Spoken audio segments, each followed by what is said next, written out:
Let's take a closer look at the chain. I've made a big chain out of some roving to make it easier to see. At the end of the video on how to make the chain, I talked about the V. That each V was a stitch. But each stitch also has a back side, and the back looks like this. I like to call these humps. Every stitch has a V on the front and a hump in the back. So essentially there are 3 parts to every stitch of the chain. And for the purposes of this class, I'm going to call them the left side of the V, the right side of the V, and the hump. So when we're talking about where to stick the hook to get past the chain, we're going to talk about where in the chain do we need to make the next stitch. So there are 3 ways to stitch into the chain.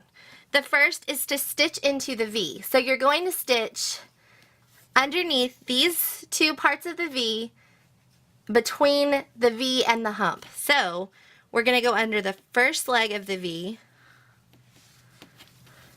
and the second leg of the V, and I always have to use my fingers on this one because this is the most difficult of the 3 to learn. So you see my hook's under the V and it's under the hump, so it's between the 2. And so if I were to make a stitch, I would be pulling the yarn through that hole. So let me demonstrate that real quick. Under the first part of the V, under the second part of the V, and then it's under the hump too. So I'm going to get a different color of yarn so you can see this.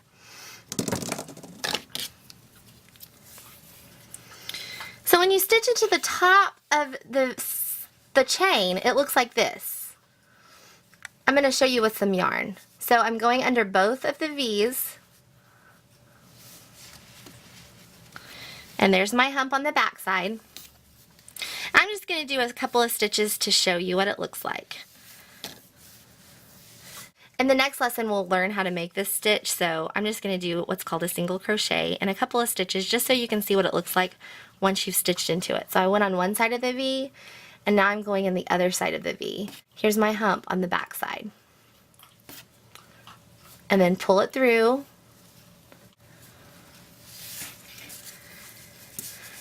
Let's do one more. Going on one side of the V, and then the other side of the V. And I always have to use my fingers on this one. So there's the hump on the back. And then we're pulling the yarn through. So this is what it looks like after you've done a couple of stitches on the top of the chain. So here's the bottom.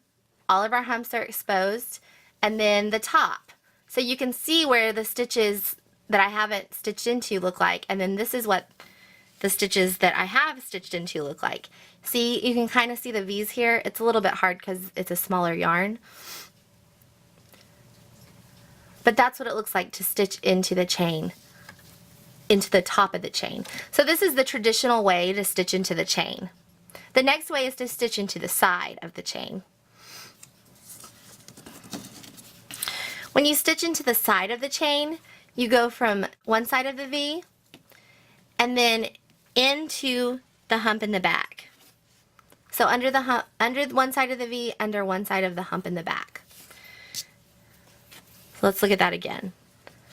We're going to go under one side of the V and then the hump in the back. We've left this side of the V empty. So let's do a couple of stitches with that.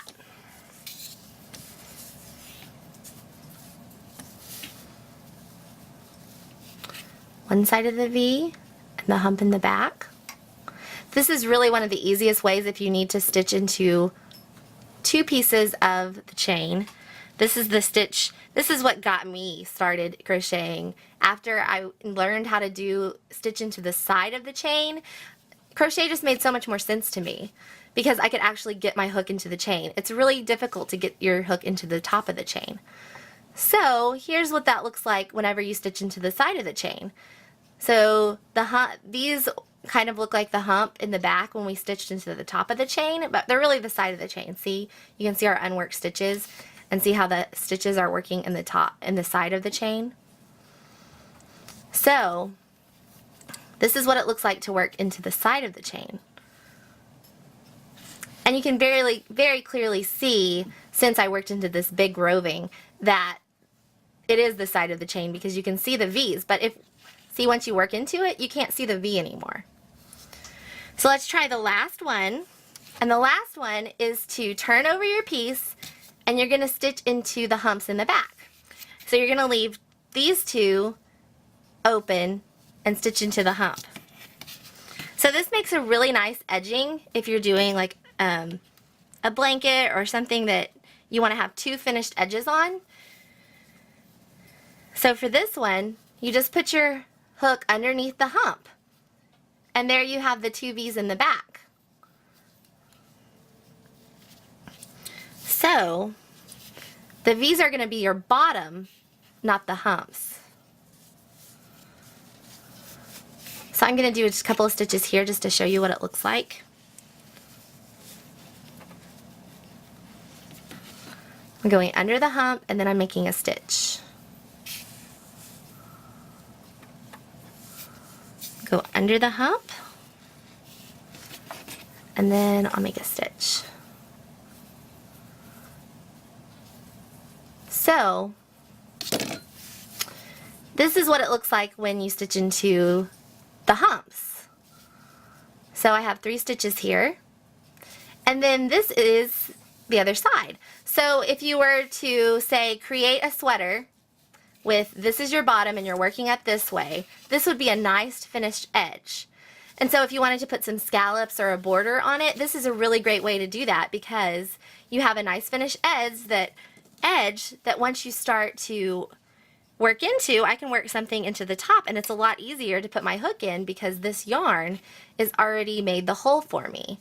So it's a lot easier to hook into this side of the chain now than it was whenever we first began.